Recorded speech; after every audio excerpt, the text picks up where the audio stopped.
Hi hello guys, నా పేరు అయితే సతీష్. నేను ఆదిలాబాద్ నుంచి చిన్న గ్రామం నుంచి మాట్లాడుతున్నాను. యాక్చువల్గా ఇప్పుడే మా నాన్న ఎడ్లు తీసుకొని చేనుకి వెళ్ళాడు అనమాట. వెళ్ళిన తర్వాత నాకు ఫోన్ చేసి, అరే ఇక్కడ గడ్డి కోయడానికి కష్టం ఉందిరా, రారా అన్నాడు. సరే ఇక మా నాన్న ఫోన్ చేసి చెప్పడం జరిగింది కాబట్టి మనం వెళ్ళాల్సిందే. నేనైతే బండి వేసుకొని బయలుదేరాను అనమాట. చూడండి ఒకసారి వెనకాల ఎంత మంచిగా వ్యూ ఉందో. ఈ పల్లెటూరు కాబట్టి అలానే ఉంటుంది, మంచిగా మధ్యలో రోడ్డు పక్కన మొత్తం పచ్చి చెట్లు, పచ్చని పొలాలు ఇలానే ఉంటుంది. నేనైతే ఇక వీడియో తీయాలి కాబట్టి వన్ హ్యాండ్తో బండి నడుపుకుంటా, వన్ హ్యాండ్తో వీడియో తీసుకుంటా అయితే వెళ్ళిపోతున్నాను. ఇలా తీసుకునే ప్రాసెస్లో నేనైతే ఆల్మోస్ట్ మా ఎద్దులు కట్టిన ప్లేస్ కాడికి అయితే వచ్చేసాను. అక్కడ చూడొచ్చు, 2 ఎద్దులు, ఒక దూడ ఉంటుంది మాకు. అవి చూసినాక నేనైతే బండి పార్కింగ్లో పెట్టేసి, అంటే నీడలో పెట్టేసి నేను బయలుదేరిపోయాను అనమాట. ఒక చేనులో అయితే మా నాన్న గడ్డి కోస్తుంది కాబట్టి ఆ చేనులో దిగిపోయాను. ఈ పత్తి చేనులోనే మేము గడ్డి కోయాలన్నమాట. మా నాన్న ఆల్రెడీ కోస్తున్నాడు కాబట్టి నేను కూడా కోయడానికి వెళ్ళాలి. మా నాన్న అక్కడ కోస్తున్నారు. నేనైతే నాన్నని పిలిస్తే సరే ఇక్కడ రారా అంటే సరే నేను అటు పోతున్నాను. మా నాన్న ఆల్రెడీ కోయడం స్టార్ట్ చేసేసిండు. బట్ నేను కోసేది వీడియో చూపిస్తాను, చూడండి ఒకసారి.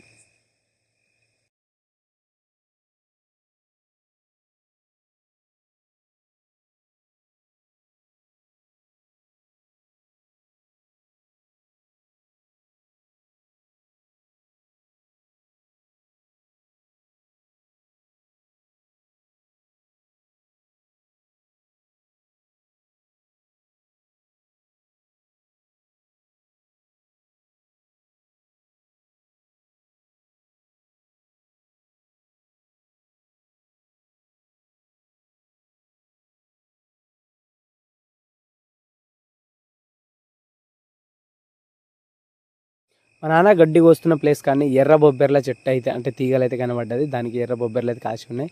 నాకు ఆ కచ్చి అంటే నాకు చాలా ఇష్టం. నేనైతే తినడం స్టార్ట్ చేశాను.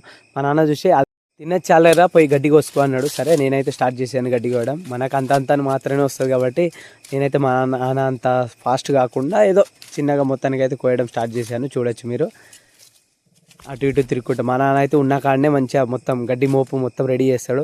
కానీ మేమైతే నేను కోయడం స్టార్ట్ చేసినా కాబట్టి అక్కడ మంచిగా ఉంటే అక్కడ కోయడం, ఇక్కడ మంచిగా ఉంటే ఇక్కడ కోయడం అలా చేస్తాను అనమాట. ఎందుకంటే కొత్త వాళ్ళం, మనకు కోయనికి రాదు. కోయనికి వచ్చిన గీతతో కోస్తాం కాబట్టి ఎక్కడ ఎక్కువ గడ్డి ఉంటే అక్కడ కోస్తాం. మా నాన్న వాళ్ళు అట్లా అక్కడ గడ్డి ఉన్నాయి ఇక్కడ గడ్డి అవన్నీ చూడరు. ఒక దగ్గర కూర్చుంటే అక్కడ గడ్డి మోపు రెడీ అవ్వడమే. సరే మొత్తానికైతే మా నాన్న నేను కోయడం మొత్తం కంప్లీట్ అయిపోయింది కాబట్టి మా నాన్న అయితే గడ్డి మోపు రెడీ చేసిండు. నా అక్కడ కొంచెం కోసింది నేను వేసేసాను. మా నాన్న అయితే ఆ గడ్డి మోపు కట్టేసిండు. సరే నేను కట్టేస్తాను, అట్లనే నాకు ఎత్తి నేను అక్కడ పెట్టేసి వస్తాను, నువ్వు అప్పటిదాకా కోస్తున్నాడు. సరే నువ్వు చెప్పినట్టే చేస్తానా అంటే సరే పట్టు, నేను తీసుకెళ్తా అంటే సరే నేను ఎత్తి ఇచ్చాను. నేనైతే మొత్తానికి మా నాన్నని పంపించి నేను కూడా కోయడం స్టార్ట్ చేశాను అనమాట. అది ఇంకా చిన్నగా ఉంది. ఇక అది దానికి అసలు ఏదో వేరే గడ్డి మొక్కలు వస్తున్నాయి, అవి ఎడ్లు తినవు కాబట్టి అయినా అది తీసుకుంటా కోయడం అది పెద్ద యుద్ధమే అయిపోయింది నాకు ఆ రోజు. సరే తప్పదు, మనకు వేరే ఆప్షన్ లేదు కాబట్టి నేనైతే గడ్డికి వస్తూనే ఉన్నాను. ఫైనల్గా ఈ గడ్డి మోపు కూడా కోయడం అయిపోయింది.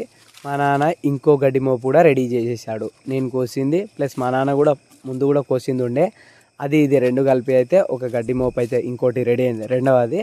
సరే గడ్డి మోపు రెడీ అయింది కదా, కడుతున్నా అంటే సరే కట్టున్నాను, నేను తీసుకెళ్తాలే అంటే వామో నువ్వు తీసుకెళ్తావా నేను నమ్మచ్చా అంటే నాకు ఎత్తినానా నేను తీసుకెళ్తా అంటే సరే సరే తీసుకో మరి అంటే సరే అని నేను కూడా ఎత్తుకొని ఇక బయలుదేరాను అనమాట. నన్ను ఎత్తిన పెట్టేసిండు. ఓర్ని అమ్మ ఇది పెట్టుకుంటే తెలిసింది ఓ 50 కిలోల బస్తా ఎత్తుకున్నట్టుంది.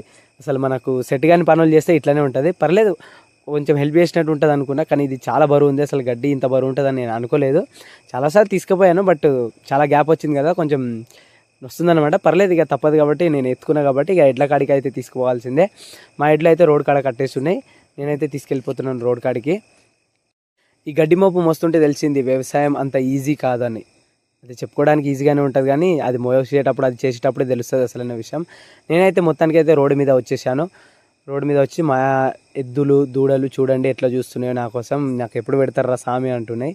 సరే ఇక మనం ఏం చేయలేము, ఇక ఎత్తుకున్నా కాబట్టి నేనైతే మొత్తానికి అయితే మూట దించేసి సరే నువ్వు వచ్చేసేయరా, మన వాళ్ళు వెయిట్ చేస్తున్నారు కదా, నువ్వు వెళ్ళాలి కదా, సరే నువ్వు వచ్చేసే నేను వేసుకుంటా అని మా నాన్న అయితే చెప్పాడు.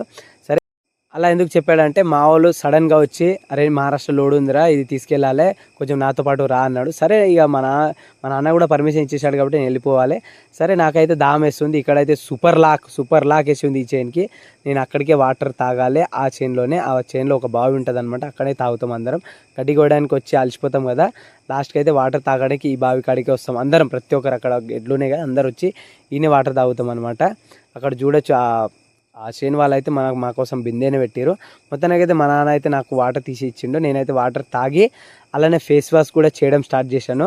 బట్ ఇక్కడే అసలైన ట్విస్ట్, అసలు నేను వీడియో తీస్తున్న విషయం మా నాన్నకి తెలియదు కాబట్టి మా నాన్న ఏం చేసిండంటే సరే మావాడు కింద ఫోన్ పెట్టిండు కదా అని అక్కడిక్కడ తిప్పుతుండు. అక్కడైతే నాకు ఫుల్ నవ్వు వచ్చింది. వినండి ఒకసారి, చూడండి వీడియో.